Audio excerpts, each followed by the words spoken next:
you're here for a particular purpose because in our surveys with many schools around the faculty climate of the school, one of the topics that many schools struggle with, which is how to create an environment where faculty members feel like they can openly communicate their concerns or issues.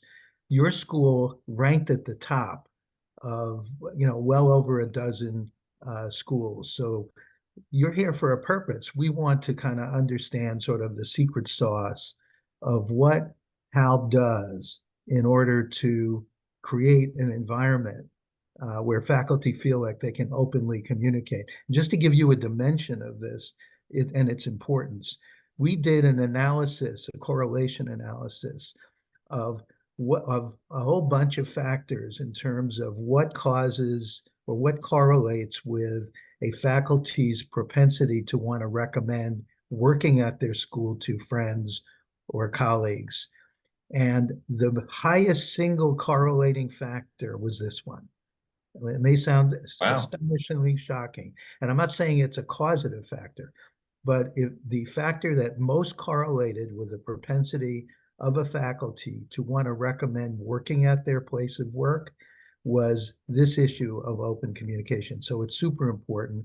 And your scores were, more than 3 times as good as a whole bunch of other schools. So let's talk about what formal and informal mechanisms does HALB have that you believe contribute to the strength of your school in this arena?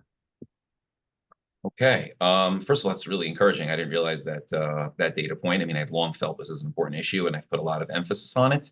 And I'm just so pleased to hear that it's playing out in the world of data and looking at so many other schools. So we have, yeah, definitely formal and informal mechanisms.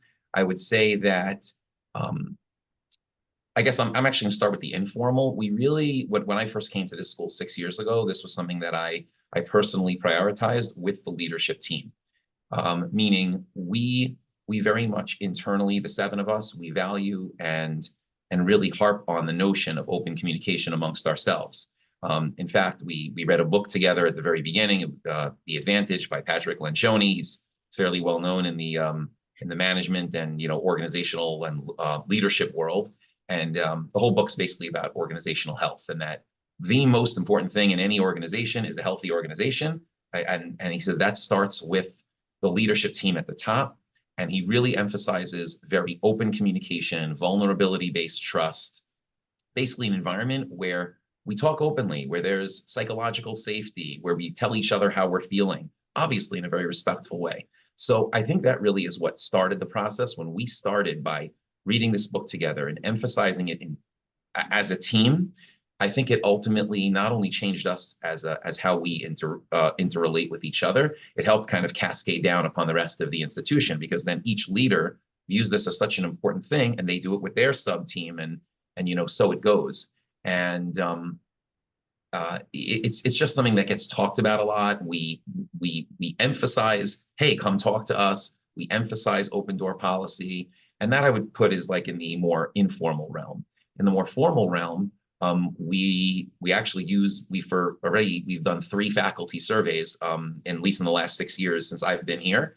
And I also did these faculty surveys back in my previous job at Catskill Day School of Boca Raton. And I think that's more in the formal realm. I don't think, I mean, you can't just do a survey and without, like, not in the context of a school that really on the informal level feels like open and warm and invites collaboration and communication and openness, because I feel like it could become very like corporate feeling. But if you're doing a survey in the sense of, hey, we really want to know your feedback and we're going to act upon it, and you do it in a very safe way, it's not only do you get data, but it's very symbolic to the faculty of, we really want to know how you're feeling, what your job satisfaction is like, and what we can do better to support you. So Adam, let's get specific here. You do a faculty climate survey. It shows maybe that there are some areas you're very strong in, and maybe some areas where you're not as strong as you'd like to be. What do you then do to feedback that kind of information and make sure that people feel like they're being heard? Yeah, great question. I remember that really hit me in the face when we did the first survey, because there were, lots of things we were happy with and lots of things we weren't so happy with. But what occurred to us when we saw that feedback was we didn't have enough, like the survey may provide you with a very clear answer as to an area where the faculty may not be as happy or may not feel as supported, but it doesn't give you an answer of, so what do you do about that? So what we did was first we made I made presentations to the faculty to just be transparent and say, hey, we're gonna lay out the facts to you, which is itself a very important piece of the puzzle, because what it says is we're so open, and open communication is so valuable here that we're willing to do that ourselves, even kind of sharing some of our dirty laundry. I remember being part of maybe in the first round of the faculty climate survey, being part of those presentations, and I have to say, Where the amount of time that you spent personally, I think it was pretty much a full day, and you've got a large school, obviously, but there might have been 8 meetings that you yeah, had to make sure that everybody had an opportunity to be heard. yeah, it was, and that also is I think important and symbolic, because you're saying every single person needs to know what's going on, or should care about what's going on in the school, and we want to hear your voice. So following the just presentation, we then I don't remember how we came to this idea, but we realized we need more feedback and or just richer, yeah, richer information to help guide us to get to a place of an improvement initiative. So, for example, if we saw that there was uh, concern, let's say about, I'm just making this up, faculty not feeling appreciated enough by their administration. So we created then these, well, at least for each of our divisions, the middle school, lower school, and early childhood, we created what at the time we called faculty survey committees. We've now changed the name. We call them faculty liaison committees. That basically we took like a diverse enough group within each of those groups, about 6 or 7 teachers within each of those divisions. And it was like a mix. It was Judaic, it was general studies, it was lead teachers, assistant teachers, learning center. We really wanted it to be as representative as possible of the diversity within our school. And we sat down with them. And we still do these meetings to this day, in my 6th year here. We have them 3 times a year. And we discuss with them and we say, give us more information. What do you think this is about? Oh, and I'm missing one step. We tell the whole faculty about this committee, and we say, hey, we're meeting with this committee, next week. Let them know anything you want to share with us. And we also strongly, though, emphasize that this committee is never meant to take the place of like the one-to-one openness that you should have with any administrator. Meaning, it should never mean that you can't come talk to Englander or any of the other administrators about any issue on your mind. This is just a good way to surface more like broad level things that may be coming up amongst a group of teachers. Can I ask a question? So you said you want a representative group of people.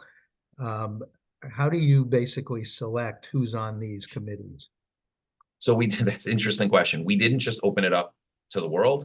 We basically created it internally amongst the administrative team. We asked ourselves, we kind of sat down and said, all right, who are teachers who we think are respected by peers, who are level-headed, not overly emotional, but not overly positive or overly negative, kind of people who we thought would be very balanced and who would give us the honest feedback. And yeah, that's basically it. So I think you have to kind of select them, because I think if you just open it up to anyone who wants, it may interfere with your ultimate goals.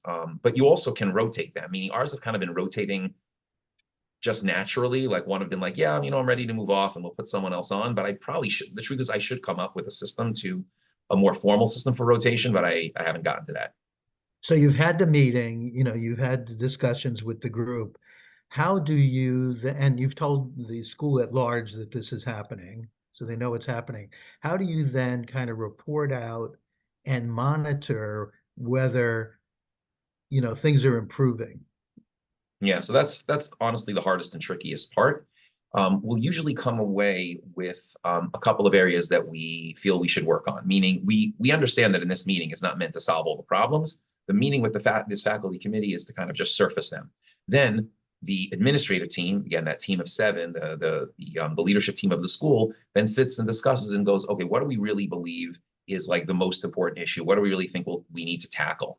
And then we try to come up with a plan. And usually there are things that are more like long-term type things. Like they're not quick, rarely are they quick fixes. Or if things come up, that's a quick fix. We just fix it quickly and we don't make a big deal about it. But if it's something that relates to, something that's bigger, we'll try to create, I feel like I'm being too vague here. I'm trying to think of a good example, but like if let's say we know we want to focus on salaries, there's a perception that teachers aren't paid fairly compared to other schools in the neighborhood. So we'll put together a plan to analyze that. And I'll be in touch with the executive director, and maybe we'll be calling other schools, and kind of depends on the situation. But in a situation like that, we reported back to the committee. There was like in one division of the school that the teachers felt in particular they were underpaid, and we actually found out that it wasn't true based on the local standard. And in our community, it's actually fairly easy to compare because there are so many Jewish day schools within a 5-mile radius of where we are. So this is kind of the formal process.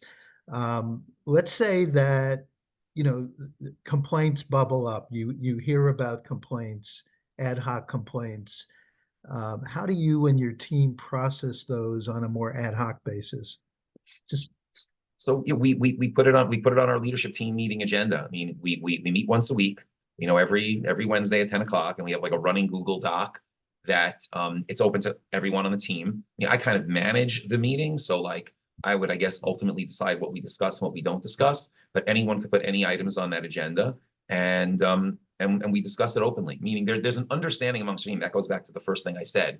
It really starts like I don't think any of this open communication and healthy, even surveys. I don't believe any of this can happen if you don't have a certain level of functionality, openness, health at the top of the school. I can't emphasize that enough, and I can't prove it with data, but I believe it as strongly as I believe anything. And so because we could sit there and a person could, one of our, the middle school principal can get up and say, or I could say, hey, we're getting these complaints about your division, and they don't feel attacked in that meeting because we've talked about that we're the brain trust. We talk to each other, we help each other, we have confidentiality within the room, but we call each other out within the room, and that's how those kinds of things would get dealt with. Now, I'd be lying if I said we don't ever mess that up, or sometimes I shy away from being as candid as I should be because I love the person, don't want to hurt them, don't want them to be mad at me, and all the usual psychological stuff that holds us back. But that's what we do. So bottom line, in the last couple of minutes here, let's say you're counseling and you do a lot of counseling and mentoring of other heads of school. You're counseling somebody whose school's performance in this arena is not where they want it to be. What are like 2 or 3 things that you would tell them that they should attend to in order to kind of turn around the situation? Great question. So I think the first thing I would say is actually demonstrate openness and open communication. I gave advice to someone who I'm not formally coaching, but someone who was taking over a higher level leadership position in a school. And he was asking me my advice of certain things he should do. And I said, I said, can I suggest that you do the same thing that I did when I was in my first year, which is I met with every single faculty member, even though there was like 180 people to meet with.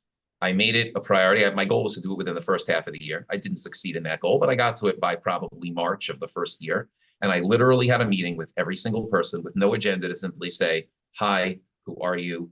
Tell me about you, talk to me. So the whole notion of setting, in every school, of course, that's going to look different, but there has to be some kind of system where you show people, I'm going to you to sit down and talk with you and just say, tell me about what's working in this school and what isn't, what's great and what could be better. So just that alone would not only give you a massive amount of that kind of informal feedback, it would set an incredible tone of what you value, and that, wow, it's so important that, this headmaster or principal sat and met with me. So it's a relationship builder. You now have a relationship. It's a huge, because that's what I mean, what you found in your data, I think we've all known for a long time. In the end of the day, yeah, money and compensation are important, but the thing that people are looking for most is job satisfaction, feeling respected, a place where they could communicate freely. And I think that sets a big tone. I would suggest that. I would also suggest taking a survey, actually, if they didn't. It's a tough hurdle to get over, but once you're willing to do that and you're very committed to doing something about it, that's the key. If you think you're just going to take a survey and shelve it, then that's worse, actually. So I would say take a survey and have a real plan to do something about it. But I think it's really important that the administrative team as a whole is very open to that process, because that kind of creates a baseline. Like, I wanted to do a survey my first year here because I wanted to be like, well, what's like the state of affairs? Like, because you don't always know what the real deal is, especially when you're in a large school. Like, you usually, right, you always hear the complaints, but what if there's 75% of the people are as happy as could be? It's interesting. Because Benchmarking for Good really believes in this area, we're offering, selected schools free grants to implement faculty climate surveys. I've had heads of school new to their position who maybe are struggling a little bit say, we're not ready for that. And what I would say in contrast, and I'm curious what you think, is the truth is the information is what it is. You're better off knowing what people are thinking because they're still thinking it, whether you acknowledge it or not. So you're almost better off getting the information and then showing that you're open to acting on it. I don't know if you feel like there are I times do. when it's not prime to get information, but that's my perspective. I think there are, but I would actually go one step further than what you said. I'm not here to push your particular survey, but I've how strongly I feel about this because I've been doing this for so many years, and I have personally seen it help me. But not only would I push back on a person who says, "Oh, we're not ready for the survey yet," I would actually go one step further and say, usually, I think people who are saying that are probably have like good reason to fear the results of the survey, but that actually is reason alone to take it. Get the bad scores out there. Get the yucky stuff out there while they're yucky, actually. Because then what you could do is you could show incredible growth and improvement. My personal opinion is to give it roughly 2 years later. And that is, I mean, what better sign to show your board, your community, your teachers to say, hey, look, we've grown. To be honest, that was one of my strategies. And I hope it doesn't come across, I don't want to come across like disingenuous or like I wasn't looking to play a game, but I specifically wanted to know what people felt year one. Now, again, it was a little easier for me, I guess, internally because I was taking over. So I guess, oh, if it's bad, it isn't my fault, right? It's, from before. I mean, you can't really say it that way, but this way you get it out there and then you work on it and you work on it and you communicate about it. And 2 years later, like that's what we did. And we showed real improvement. And we sent out that email saying, and then that takes hours of work to, what do you tell the community? What don't you tell the community? It has to be transparent, but transparent doesn't mean just sending out data. It has to be carefully communicated to be meaningful. But when we showed people, we grew. I mean, we looked amazing. Yeah. So Adam, yeah, please. You were going to yeah, no, say. that's all I was saying. And I just think it really gets to the core of what this whole topic is, which is open communication. Because in the end of the day, if you do a good job of open communication, you are going to have people who want to, from the leadership team on down, people who want to be part of the team, people who want to be part of the school. They will ultimately reflect, that they appreciate their jobs more. And like they're just going to be happier people. And at the same time, you as a leader are going to know more about what's really going on in your school. Meaning you don't need a consultant. You can have open communication means that in an apps it's free. People will be more likely to tell you what's actually going on and what a better way to deal with what's going on in your school and make it the greatest place possible, ultimately, so the students have the greatest experience. Great. Well, I can't thank you enough for sharing really your accumulated wisdom over many years of successful leadership as part of our series of lessons for leaders. And I wish you and Hal continued success and keep sharing, what you've learned with the rest of us. Take care and all the best. Amen. Thank you. Thank you. Without a doubt, couldn't have done any of it without you because you have guided me along the way. Your knowledge about doing the surveys and all that has been incredibly helpful to me and to the schools that I've served. So It's been thank a you. privilege. Thank you. All the best. Bye. Thank you.